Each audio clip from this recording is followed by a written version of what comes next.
Okay, it's part 284C3M1B7C8E13C9C6D3p38d19d7b50. It's line 22f1fa19C3M1B7C8E13C9C6D3p38d19d7b50. HETCOR SAMMY pulse spin Hamiltonian signals 5G Wow Seti. There's the alien radio signal. There's the data there. So this is SAMP14 is a pulse sequence bandwidth issues communication signals for UFO, spaceship, keyword research in the wild data. So I did this on May 8th, today's May 31st. So that's the line of data, and the name of the video was SAMMY Pulse Sequence Signals 5G Wow Seti. And SAMP14 is a pulse sequence. And that was May 8th, 2013.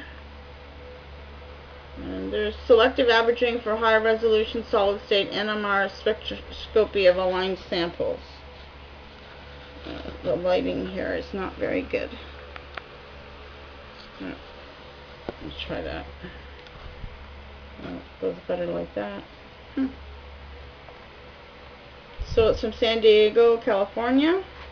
Solid state NMR experiments benefit from being performed at high fields, and this is essential in order to obtain spectra with the resolution and sensitivity required for applications to protein structure determination in aligned samples. Since the amount of RF power that can be applied is limited, especially for aqueous protein samples, the most important pulse sequences suffer from bandwidth limitations resulting from the same spread in chemical shift frequencies that aids resolution. SAMP4 is a pulse sequence that addresses these limitations. It yields separated local field spectra with narrower and more uniform line widths over the entire spectrum than the currently used PISMA and SAMMY experiments.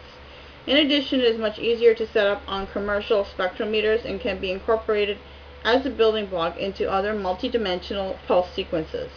This is illustrated with a two-dimensional HETCOR experiment, where it is crucial to transfer polarization from the amide protons to their directly bonded nitrogens over a wide range of chemical shift frequencies.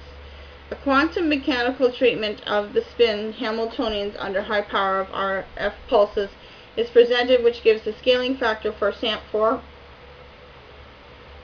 SAMP or SAMP14, as well as the durations of the RF pulses to achieve optimal decoupling. And it's at www.ncbi.nlm.nih.gov. And then selective averaging for high resolution solid state NMR spectroscopy of line samples, March 2007.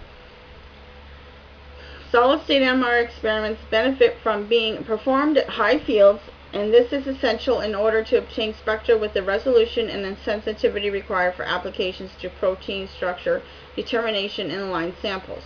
Since the amount of RF power that can be applied is limited, especially for aqueous protein samples, the most important pulse sequences suffer from bandwidth limitations resulting from the same spread in chemical shift frequencies that aids resolution. SAMP14 is a pulse sequence that addresses these limitations. It yields separated local field spectra with narrower and more uniform line widths over the entire spectrum than the currently used PISMA and SAMMY experiments. In addition, it is much easier to set up on commercial spectrometers and can be incorporated as a building block into other multi-dimensional pulse sequences. This is illustrated with the two-dimensional HETCOR experiment, where it is crucial to transfer polarization from the amide protons to their directly bonded nitrogens over a wide range of chemical shift frequencies. A quantum mechanical treatment of the spin Hamiltonians under high power RF pulses is presented, which gives the scaling factor for SAMP14 as well as the durations of the RF pulses to achieve optimal decoupling. And that's at journals.ohiolink.edu. And SAMP14 is a pulse sequence is going to continue in the next video. Thanks for watching.